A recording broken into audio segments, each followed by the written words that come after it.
Hello friends, कैसे हो आप सब। मैं राहुल आप सभी का स्वागत करता हूं हमारे यूट्यूब चैनल पे। फ्रेंड्स, कल हमने अकाउंटेंसी के इंट्रोडक्शन पार्ट पर डिस्कस किया था, जो कि हमने कल कंप्लीट कर लिया। फ्रेंड्स, आज हम स्टार्ट करेंगे अकाउंटिंग प्रोसेस, जिसके अंदर हम पढ़ेंगे कि अकाउंटिंग प्रोसेस किस प्रकार से किया जाता है, उसके अंदर कितनी पुस्तकें बनाई जाती हैं, किस प्रकार बनाई जाती है, उनके बारे में हम डिस्कस करेंगे। तो फ्रेंड्स, अकाउंटिंग प्रोसेस में सबसे पहले जर्नल पुस्तक बनाई जाती है, जिसके आधार पर लेजर बनाया जाता है। लेजर के आधार पर ट्रायल बैलेंस बनाया जाता है, और ट्रायल बैलेंस के आधार पर क्या बनाया जाता है फ्रेंड्स, फाइनल अकाउंट्स बनाए जाते हैं। तो फ्रेंड्स, अब इनको हम क्रम वाइज इनको एक एक कर कर इनका अध्ययन करेंगे, जिसके अंदर सबसे पहले हम जर्नल पुस्तक के बारे में जानेंगे कि जर्नल जो वर्ड है वो कौन सी लैंग्वेज से लिया गया है, ये किस प्रकार की पुस्तक होती है। जो हम जर्नल पुस्तक में जो एंट्रियां करते हैं, तो उस एंट्री करने की प्रक्रिया को क्या कहा जाता है। इसके अंदर जो इसका जो प्रारूप है, उसके अंदर कितने कॉलम्स होते हैं, एक पेज से दूसरे पेज पर जो आंकड़े ट्रांसफ़र किए जाते हैं उस प्रक्रिया को क्या बोला जाता है।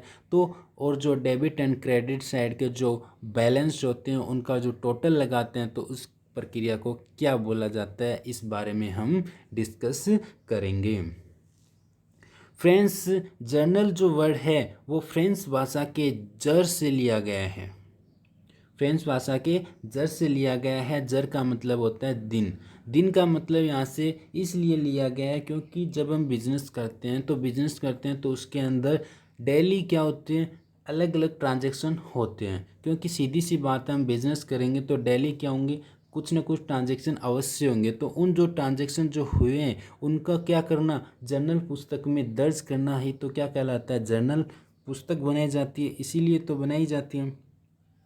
तो इसलिए इसका जो वर्ड है वो किससे लिया गया है, फ्रेंच भाषा के जर से लिया गया है। फ्रेंच जर्नल जो पुस्तक है वो कौन सी पुस्तक होती है, वो फ्रेंच प्रारंभिक लेखे की पुस्तक होती है।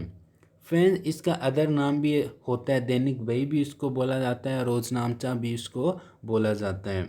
और फ्रेंड्स, जो इसके अंदर जो लेखे किए जाते हैं, जो इसके अंदर लेखे किए जाते हैं वो किसके आधार पर किए जाते हैं, प्रमाणकों के आधार पर किए जाते हैं। और इसके अंदर सभी प्रकार के जो लेखे होते हैं, लेन देन होते हैं, ट्रांजैक्शन होते हैं, उनको दर्ज किया जाता है। ओनली केवल कौन से, मॉनेटरी ट्रांजैक्शन को।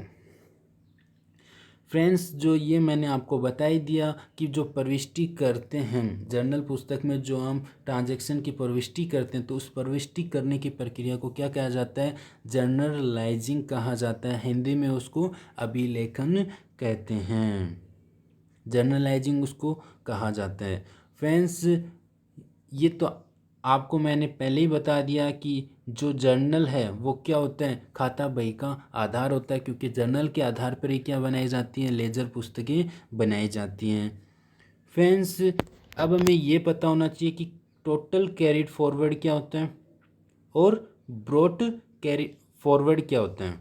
तो फ्रेंड्स, कैरिड फॉरवर्ड है, उसका मतलब है जब हम पुस्तक बना रहे हैं और उसके अंदर क्या हो गया, पेज हमारा क्या हो गया, कंप्लीट हो गया, और हमें क्या करना है, अब उस अमाउंट की, उसके टोटल अमाउंट को क्या करना है, अगले पेज पर लेके जाना है। तो जिस पेज से लेके जा रहे हैं उस पेज पे तो हमें क्या लिखना होगा, कैरिड फॉरवर्ड।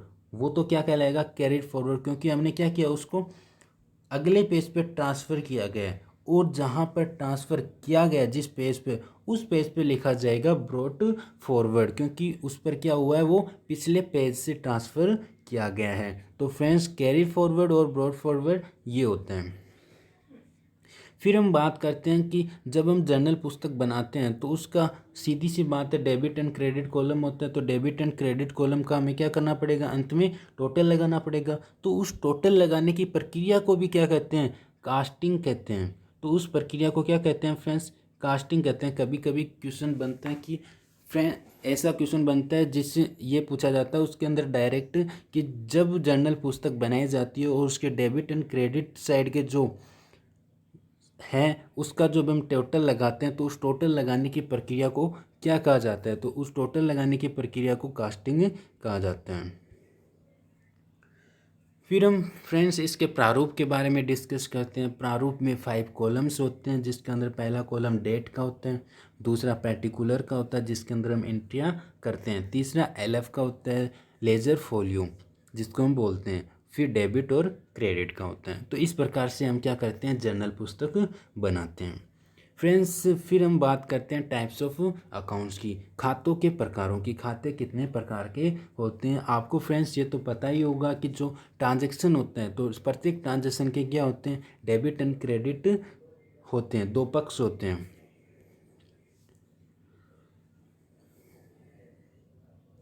अब हम बात करते हैं टाइप्स ऑफ अकाउंट्स की। तो फ्रेंड्स अकाउंट्स वो दो प्रकार से बनाए जाते हैं, एक तो पर्सनल अकाउंट, पर्सनल अकाउंट को क्या बोला जाता है, व्यक्तिगत खाते, और इम्पर्सनल अकाउंट उसको बोला जाता है अव्यक्तिगत खाते। फ्रेंड्स इनके नाम से ही हमें पता चल रहा है कि जो व्यक्तिगत खाते हैं वो व्यक्तियों से संबंधित होते हैं, जबकि अव्यक्तिगत खाते हैं वो किसी अन्य चीज़ों से सम्मिलित होते हैं। तो अब हमें ये पता होना चाहिए कौन सी चीज़ों से संबंधित होते हैं। तो फ्रेंड्स जो अव्यक्तिगत खाते होते हैं उनको भी क्या किया गया है, दो भागों में बांटा गया। एक तो रियल अकाउंट जिसको वस्तुगत खाता बोला जाता है, और एक होता है नॉमिनल अकाउंट जिसको नामात्र का खाता बोला जाता है।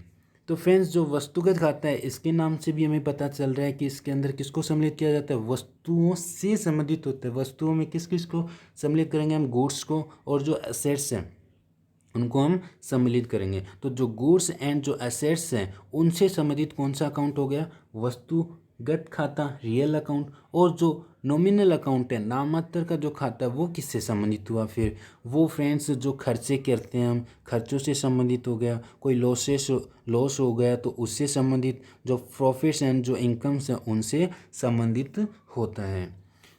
चलो फ्रेंड्स हमने रियल अकाउंट्स के बारे में जान लिया और नॉमिनल अकाउंट्स के बारे में जान लिया कि ये इनसे संबंधित होते हैं।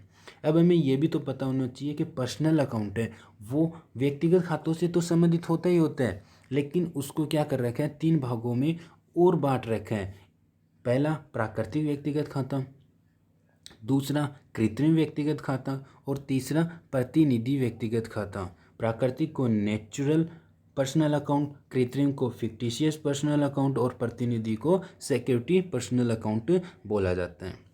अब हमें ये पता होना चाहिए कि प्राकृतिक व्यक्तिगत खाते में किसको सम्मिलित किया जाता है, और कृत्रिम में किसको किया जाता है, और प्रतिनिधि में किसको किया जाता है।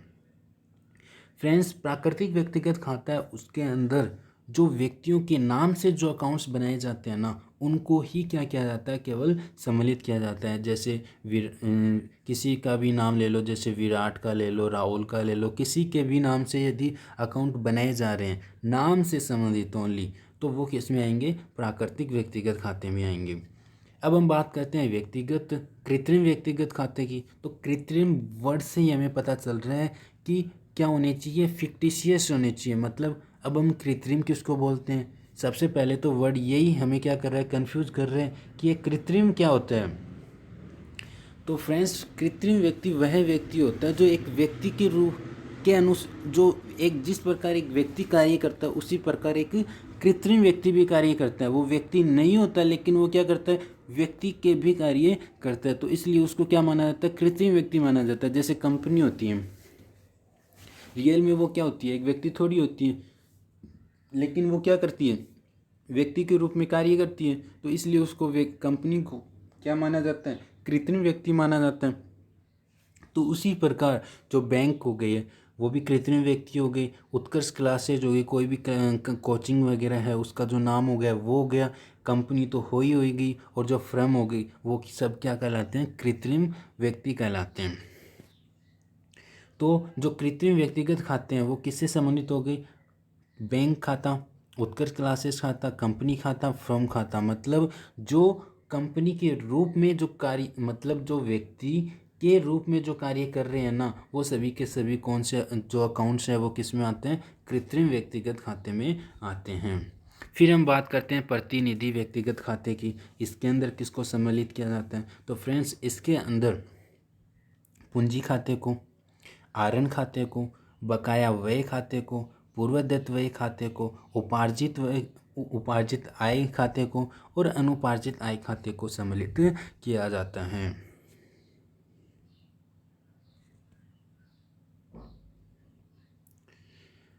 फ्रेंड्स, अब हम बात करते हैं रियल अकाउंट्स में किस किस को सम्मिलित किया जाता है और नॉमिनल अकाउंट्स में किस किस को किया जाता है। तो रियल अकाउंट में स्टॉक हो गया, परचेज हो गया, सेल्स हो गया, परचेज रिटर्न हो गया, सेल्स रिटर्न हो गया, कैश, बिल्स रिसीवेबल और फिक्स असेट्स। क्योंकि मैंने बताया था किसको सम्मिलित करते हैं, या किससे सम्मिलित है, ओनली गुड्स एंड असेट्स से। जितने भी गुड्स हैं उनसे संबंधित है, और जो असेट्स है जितने भी उससे संबंधित ये होता है रियल अकाउंट से। मतलब यदि आपसे पूछ लिया जाए क्वेश्चन में कि सेल्स का कौन सा अकाउंट होता है, तो रियल अकाउंट होता है।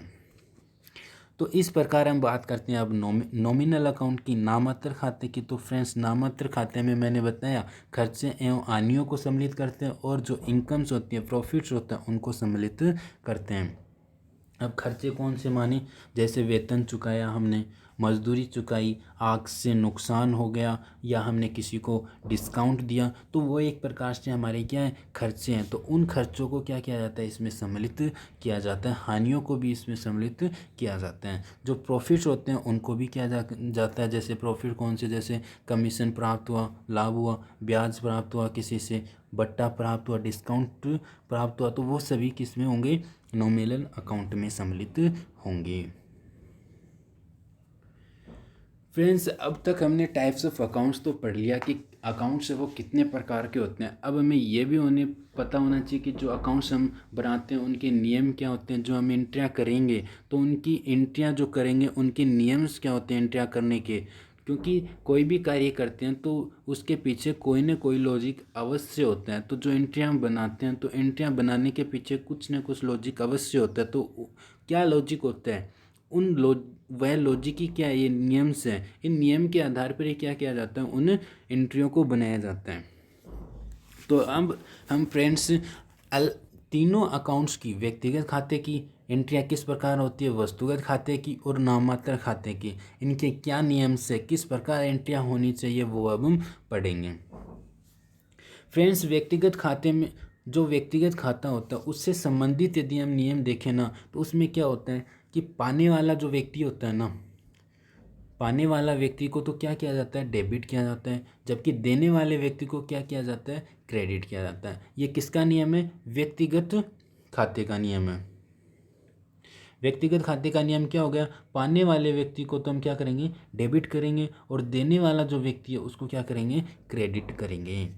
फिर हम बात करते हैं वस्तुगत खाते से संबंधित नियम्स की। क्या जो वस्तुगत खाते होते हैं, जो रियल अकाउंट्स होते हैं, जिसके अंदर क्या क्या सम्मिलित होते हैं, गुड्स असेट्स जो सम्मिलित होते हैं। गुड्स में कौन से आ जाएंगे, स्टॉक हो गया, सेल्स हो गया, परचेज हो गया, ये सभी किस में आते हैं, वस्तुगत खाते में, रियल अकाउंट्स में आते हैं। तो जो उनके जो अकाउंट्स बनाए जाते हैं उन पर क्या नियम फॉलो करने हैं हमें, तो वो हमें देखने हैं। कौन से, इसके अंदर भी दो नियम बताए हैं। इसमें बताया गया जो वस्तु व्यापार में आती है, जो वस्तु व्यापार में आती है उसको तो हम क्या करेंगे, डेबिट करेंगे। जैसे असेट्स है, असेट्स क्या हुई है, व्यापार में आई है। कब आएगी, जब हम उसको परचेज करेंगे, खरीदेंगे। तो खरीदा है तो असेट्स अकाउंट डेबिट टू क्या करेंगे, कैश करेंगे।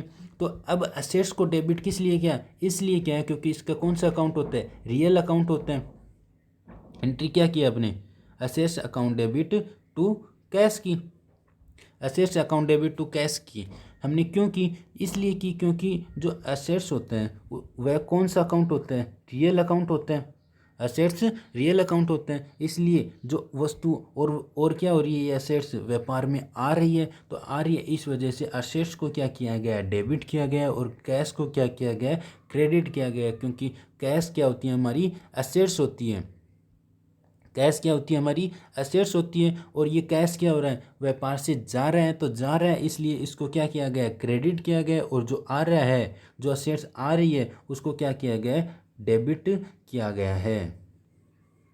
ये मैं आपको समझाना चाह रहा था। मुझे आशा है कि आपको ये समझ में आ गया होगा। अब हम बात करते हैं नाममात्र खाते की। नाममात्र खाते में क्या होता है फ्रेंड्स, नाममात्र खाते में जो खर्चे और जो हानियाँ होती है ना, उन सभी को तो क्या किया जाता है, डेबिट किया जाता है। और जो समस्त लाभ एवं इनकम्स होती है ना, उनको सभी को क्या किया जाता है, क्रेडिट किया जाता है। ठीक है फ्रेंड्स, जैसे कोई भी हम रेंट चुकाते हैं, रेंट चुका रहे हैं, तो रेंट चुका रहे हैं तो कैश तो क्या हो रहा है, फ्रॉम हमारी जो व्यापार है उससे जा रहा है। और रेंट है वो कौन सा अकाउंट है, नॉमिनल अकाउंट है, और हमारा खर्चा भी है। तो हमने क्या पढ़ा, खर्चे को क्या करना है, हमें डेबिट करना है। तो रेंट को तो क्या कर देंगे, रेंट को तो क्या कर देंगे, डेबिट कर देंगे। और क्रेडिट किसको करें, जा क्या रहा है, व्यापार से कैश जा रहा है, रुपये जा रहे हैं, असेट जा रही है, तो क्रेडिट क्या करेंगे, कैश को कर देंगे। तो एंट्री क्या बनी हमारी, rent account debit to credit. तो ये हमारी क्या बन जाएगी, एंट्री बन जाएगी। और बनने के पीछे लॉजिक क्या था, मैंने बता ही दिया कि रेंट क्या होती है, एक एक्सपेंसेस होती है, और एक्सपेंसेस होती है तो वो कौन से अकाउंट किस में आती है, नॉमिनल अकाउंट में आती है, नाम मात्र खाते में आती है। और नाम मात्र खाते का रूल क्या होता है, वो कहता है कि समस्त खर्चे एवं हानियों को तो क्या करो, डेबिट करो, और जो समस्त लाभ एवं जो इनकम्स हैं उनको क्या करो, आप क्रेडिट करो। तो इस नियम के आधार पर हमने क्या किए, इस एंट्री को किया। रेंट हमारे लिए क्या है, एक खर्चा है जिसको हमें क्या करना पड़ेगा, डेबिट करना पड़ेगा। और जो एसेट्स हैं वो हमारी क्या है, एसेट्स है, और वो किससे संबंधित है, रियल अकाउंट से संबंधित है। तो इस पर तो क्या कौन सा रूल फॉलो होगा, रियल अकाउंट का फॉलो होगा। और यह किससे संबंधित है, नॉमिनल अकाउंट से संबंधित है, तो इस पर रूल किसका फॉलो होगा, नॉमिनल अकाउंट का होगा। तो इस प्रकार से फ्रेंड्स एंट्रियां की जाती है।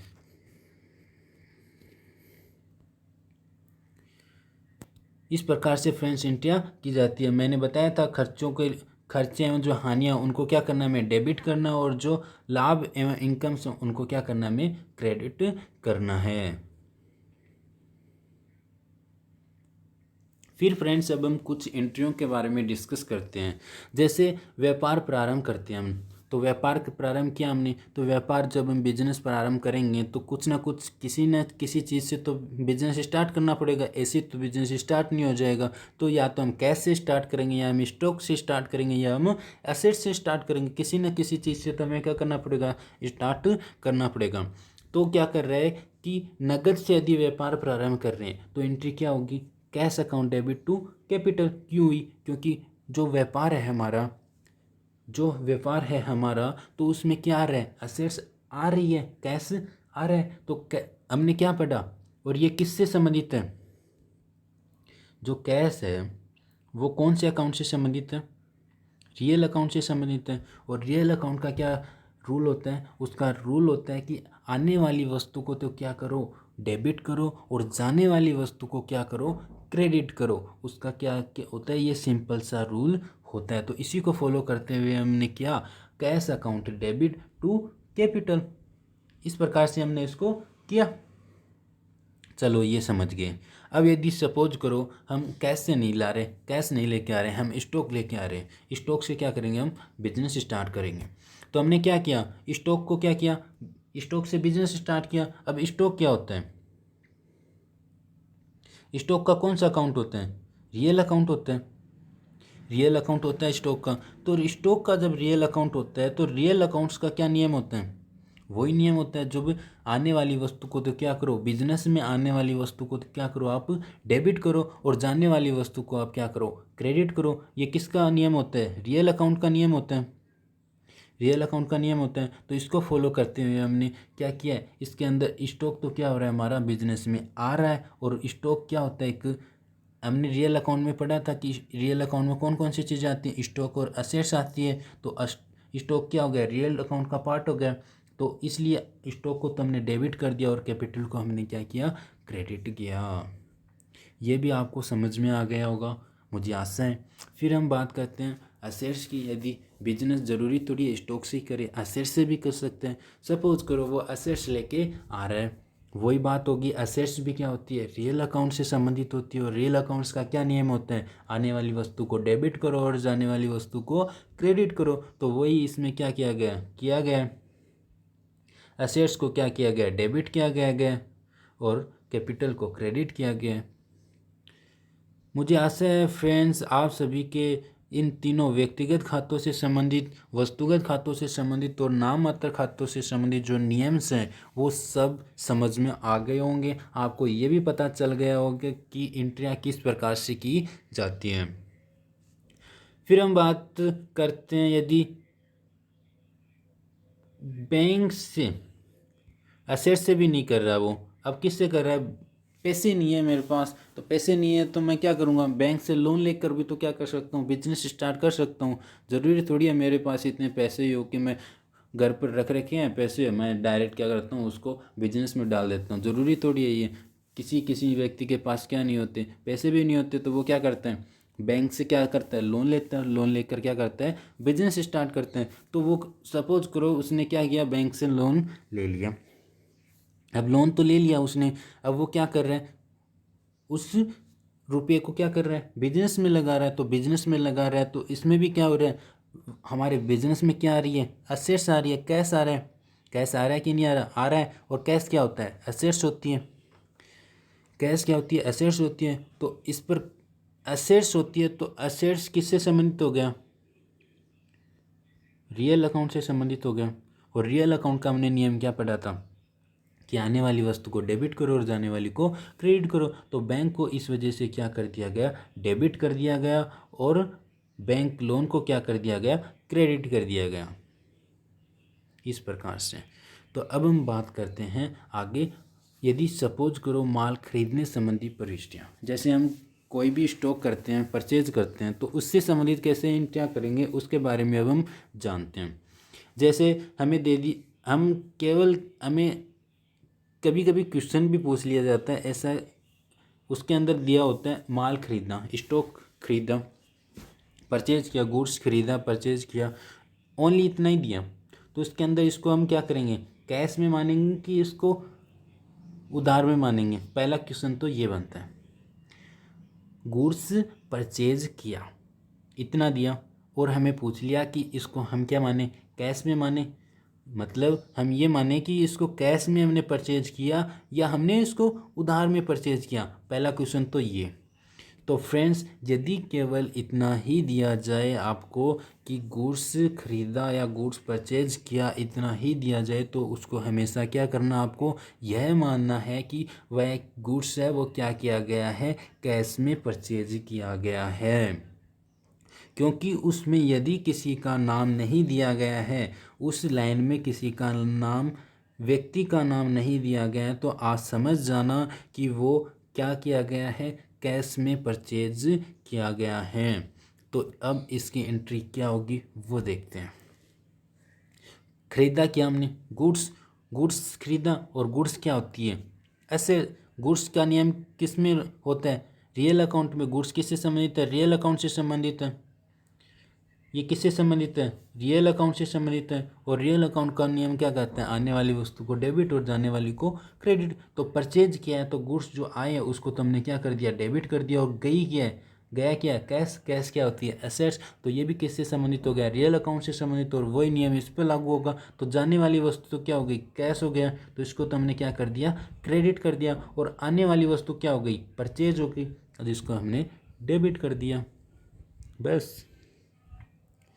फिर हम बात करते हैं, यदि क्वेश्चन में दिया गया है कि गुड्स है वो किसी व्यक्ति का नाम दे दे, विराट से खरीदा गया, नाम दे दिया किसी व्यक्ति पर्टिकुलर का कि विराट से खरीदा गया, बस इतना ही दिया गया आपको। तो फ्रेंड्स, यदि केवल किसी व्यक्ति का नाम दिया गया है और केवल ये उस लाइन में ये नहीं बताया गया कि उससे नगद में खरीदा गया है या उधार खरीदा गया है, उसका नाम दे दिया लेकिन ये नहीं बताया हमें कि नगद में खरीदा कि उधार में खरीदा, तो फ्रेंड्स उसको हमेशा क्या करना, आपको यह मानना है कि उसको क्या किया गया है, उधार में खरीदा गया है, क्योंकि उसने उसका क्या दिया है, नाम दिया है। तो इसलिए इसकी एंट्री क्या बनेगी, purchase account debit to Virat. क्यों बनेगी उस वो भी देख लेते हैं। परचेज अकाउंट, परचेज है, गुड्स है, गुड्स किससे संबंधित होते हैं, रियल अकाउंट से। और रियल अकाउंट क्या कहता है कि आने वाली वस्तु को क्या करो, डेबिट करो। तो परचेज को हमने क्या कर दिया, इस वजह से डेबिट कर दिया। और अब अब जो क्रेडिट जो किया हमने विराट, वो क्या है, वो किससे संबंधित है, पर्सनल अकाउंट से संबंधित है, व्यक्तिगत खाते से संबंधित है। क्योंकि हमने पढ़ा था व्यक्तिगत खाते में क्या आती है, व्यक्तियों से संबंधित होता है। और व्यक्तिगत खाते में भी नेचुरल जो पर्सनल अकाउंट है उससे संबंधित है, क्योंकि उसमें क्या आता है, केवल नाम से संबंधित जो अकाउंट्स हैं वो आते हैं। तो अब जो पर्सनल अकाउंट है उसका नियम क्या होता है, पर्सनल अकाउंट है उसका नियम क्या होता है, पर्सनल अकाउंट का नियम होता है पाने वाले व्यक्ति को तो क्या करो, डेबिट करो, और देने वाले व्यक्ति को क्या करो, आप क्रेडिट करो। तो अब विराट है वो पैसे देगा या लेगा, पैसे लेगा या कि देगा। अब पैसे लेगा, विराट पैसे तो लेगा, क्योंकि खरीदा किससे, गुड्स हमने खरीदा, गुड्स हमारे पास आ गए। अब ये पैसे लेगा, इसको पैसे क्या करने पड़ेंगे, हमें पैसे उसको देने पड़ेंगे। लेकिन उसने हमें क्या दिया, गुड्स दिया, तो गुड्स हमारे पास आया, तो देने वाला व्यक्ति कौन हो गया, विराट हो गया। तो इसलिए विराट को तो क्या किया जाएगा, क्रेडिट किया जाएगा, और जो परचेज है, जो गुड्स है, उसको क्या किया जाएगा, डेबिट किया जाएगा। क्योंकि परचेज को किसके आधार पर डेबिट किया हमने, रियल अकाउंट के आधार पर, उसके नियम के आधार पर। और जो हमारा जो विराट का अकाउंट है उसको किसके आधार पर क्रेडिट किया गया, पर्सनल अकाउंट के आधार पर, उसके नियम के आधार पर उसको क्रेडिट किया गया। फिर हम बात करते हैं, यदि क्वेश्चन में हमें दे रखा हो कि विराट से नगद माल खरीदा, हमें साफ साफ दे दिया कि भाई कैश में हुआ है ट्रांजैक्शन, अब जाए उसका नाम दे रखा हो चिन्ह नहीं दे रखा हो, उससे हमें मतलब नहीं है, हमें कैश वर्ड दिख गया ना, हाँ ठीक है, कैश में हमें क्या हुआ है, ट्रांजैक्शन हुआ है हमारा, तो एंट्री डायरेक्ट क्या हो जाएगी, purchase account debit to cash हो जाएगी। क्योंकि परचेज अकाउंट किससे संबंधित है, रियल अकाउंट से संबंधित है। इसलिए रियल अकाउंट का नियम क्या कहते हैं, आने वाली वस्तु को डेबिट करो और जाने वाली वस्तु है उसको क्रेडिट करो। तो इसलिए हमने इसको क्या कर दिया, डेबिट कर दिया। और जाने वाली वस्तु क्या है, कैश, कैश का पेमेंट कर रहे हैं हम, तो कैश भी क्या होगी हमारे लिए, असेट्स होगी, और असेट्स होगी तो उस वह किससे संबंधित हो गई, रियल अकाउंट से संबंधित हो गई। और रियल अकाउंट से संबंधित हो गई तो उसका नियम जो कहता है वो कहता है कि आने वाली वस्तु को डेबिट और जाने वाली वस्तु को क्रेडिट। तो इस वजह से हमने इसको क्या कर दिया, क्रेडिट कर दिया। फिर फ्रेंड्स यदि हमें दे कि माल उधार खरीदा, तो सीधी सी बात है, माल उधार खरीदा है तो कैश में पेमेंट नहीं हुई है, तो इसका मतलब गुड्स तो आया है, तो उसको तो हम परचेज को तो क्या कर देंगे, डेबिट कर ही देंगे। अब बात बची क्रेडिट करने की, तो क्रेडिट किसको करेंगे, माल उधार खरीदा, किसी का भी नाम नहीं दिया तो हम क्या कर देंगे, क्रेडिटर के नाम से उसको क्या कर देंगे, क्रेडिट कर देंगे। ये थी फ्रेंड्स हमारी परचेज से संबंधित एंट्रियाँ। मेरे हिसाब से मुझे आशा है कि आप सभी के एंट्रियाँ किस प्रकार बनाई जाती है, किस प्रकार जो व्यक्तिगत खाते, वस्तुगत खाते और जो नाममात्र के खाते हैं उनके जो नियम है उनको किस प्रकार से एंट्रियों में फॉलो किया जाता है वो समझ में आ गया होगा।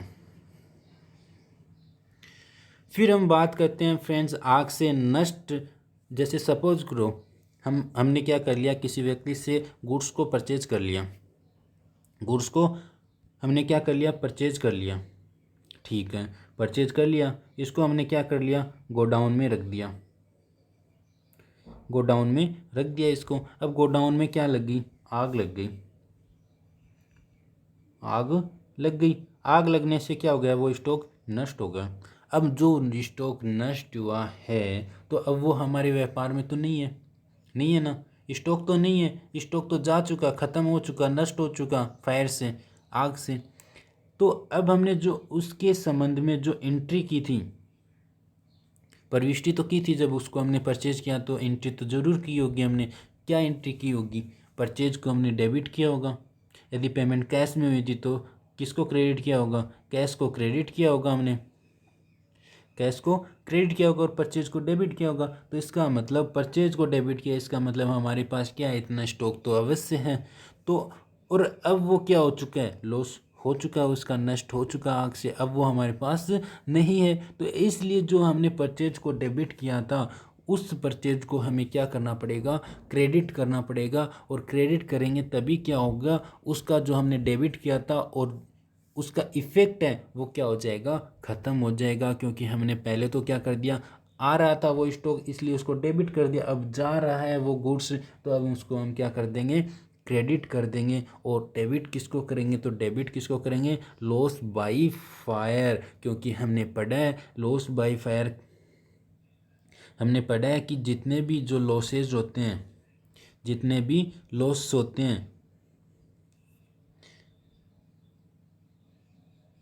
हमने पढ़ा है जितने भी लॉस होते हैं, जितने भी खर्चे होते हैं, वो उनको क्या किया जाता है, डेबिट किया जाता है। कौन से खाते के नियम के अनुसार किए जाते हैं, नॉमिनल अकाउंट के नियम के आधार पर क्या किया जाता है, उनको डेबिट किया जाता है। तो जो लॉस हुआ है हमारा, उसको तो हमने क्या कर दिया, डेबिट कर दिया। और जो गुड्स गए हमारे व्यापार से, उसको क्या कर देंगे, हम क्रेडिट कर देंगे।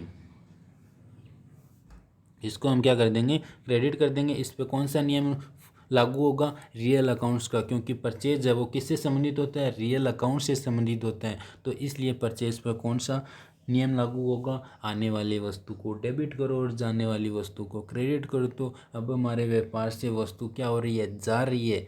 जो गुड्स था वो क्या हो चुका है, नष्ट हो चुका है, व्यापार से ख़त्म हो चुका है। तो हम क्या मानेंगे कि गुड्स हमारे व्यापार से जा चुका है।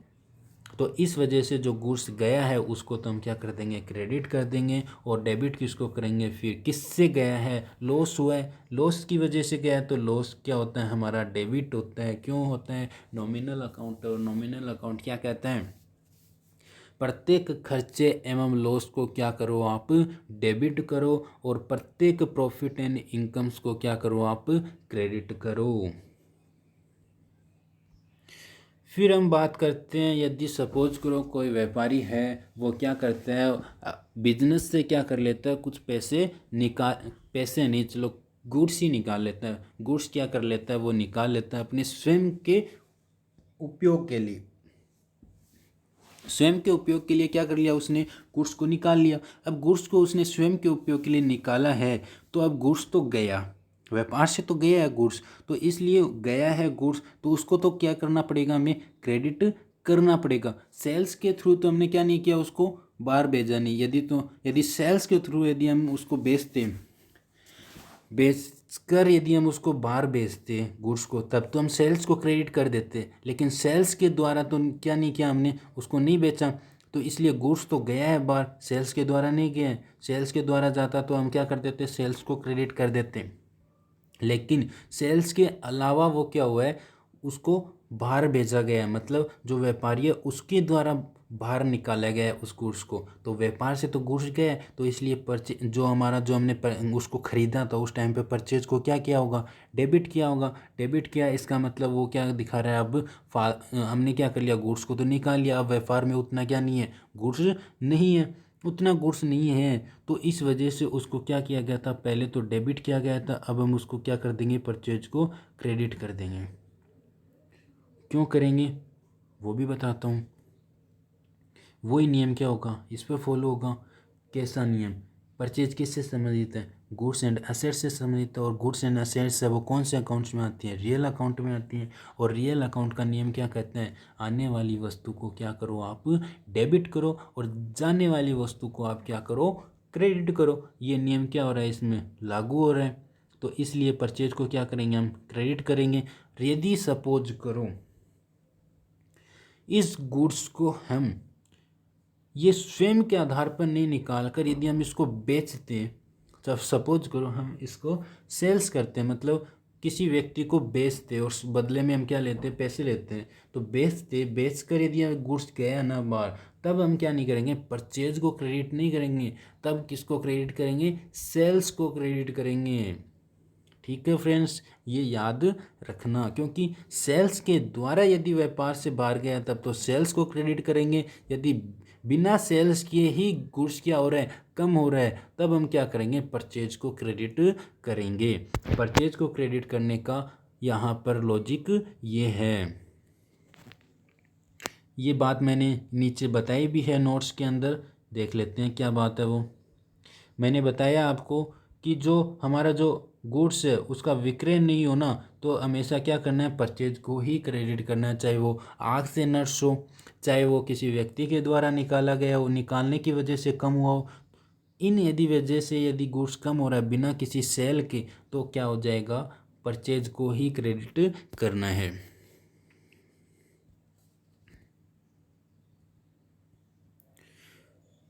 फिर हम विक्रय से संबंधित प्रविष्टियां भी देख लेते हैं। विक्रय से संबंधित प्रविष्टियां क्या होती है वो भी देख लेते हैं। तो फ्रेंड्स, जब हम गुड्स है वो बेचते हैं तो सीधी सी बात है, गुड्स क्या हो रहे हैं, जा रहे हैं। तो जा रहा है तो किसको क्रेडिट करेंगे, सेल्स को, क्योंकि मैंने अभी अभी आपको बताया था यदि सेल्स कर बेच कर यदि गुड्स बाहर भेजा जा रहा है तब तो सेल्स को क्रेडिट करेंगे, क्योंकि सेल्स भी क्या होता है, रियल अकाउंट में आता है। और कैश है वो किससे संबंधित है, वो भी रियल अकाउंट से संबंधित है। इसमें क्या हो रहा है, दोनों ही किससे संबंधित है, रियल अकाउंट से। तो रियल अकाउंट क्या बोलता है भाई, जो चीज़ व्यापार में आती है उसको डेबिट करो और जो वस्तु व्यापार से जाती है उसको क्रेडिट करो। अब सेल्स के थ्रू व्यापार से जा रही है तो सेल्स को क्रेडिट कर देंगे, और आ क्या रहा है, कैश, जो कि क्या हमारी असेट्स है तो उसको डेबिट कर देंगे। उसी प्रकार विराट को यदि माल बेचा तो विराट को हम डेबिट कर देंगे, और किसके द्वारा बेचा, सेल्स करके बेच कर ही तो हम क्या गया उसको बेचें, तो उस सेल्स को क्रेडिट कर देंगे। अब इसमें क्या दे रखा है, नाम दे रखे हैं। जो बात मैंने आपको परचेज के अंदर बताई थी ना, इस नाम से जुड़ी हुई वही बात इसके अंदर लागू होगी। यदि आपको नाम दे दे और आपको ये नहीं बता रखा कि वो नगद में ट्रांजैक्शन किया गया है कि उधार में, तो आप उसको क्या मानोगे, कि उसको मानोगे कि उधार में ट्रांजैक्शन किया गया है। अब विराट को माल बेचा तो इसमें पाने वाला व्यक्ति कौन है, विराट। अब जो विराट अकाउंट है, जो विराट का जो अकाउंट हमने क्या किया है, डेबिट किया है। इसको डेबिट करने के पीछे क्या लॉजिक है वो बताता हूँ हमें। अब विराट को हमने डेबिट किया, क्यों किया, विराट किससे संबंधित है, पहले तो मुझे ये बताओ, ये किससे संबंधित है, पर्सनल अकाउंट से संबंधित है। क्योंकि हमने पर्सनल अकाउंट में पढ़ा था कि इसके अंदर जो व्यक्ति के नाम से संबंधित जो अकाउंट्स आते हैं वो इसके अंदर सम्मिलित होते हैं। कौन से अकाउंट्स में, पर्सनल के अंदर भी एक होता है नेचुरल पर्सनल अकाउंट्स, उसके अंदर ये आता है। तो पर्सनल अकाउंट का नियम क्या कहते हैं, क्या कहता है पर्सनल अकाउंट का नियम, उसके अंदर बोला जाता है कि पाने वाले व्यक्ति को तो क्या करो आप डेबिट करो, और देने वाले व्यक्ति को आप क्या करो, क्रेडिट करो। तो इस वजह से विराट को डेबिट किया गया और सेल्स को क्रेडिट किया गया है।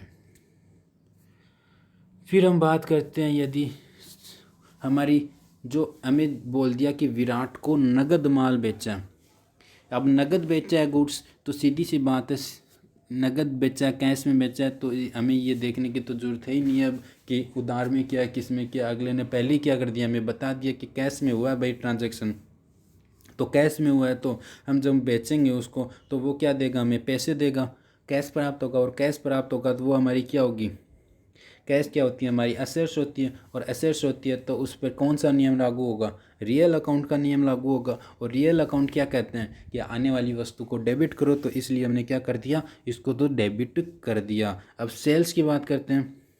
सेल्स किससे संबंधित है, गुड्स से संबंधित है।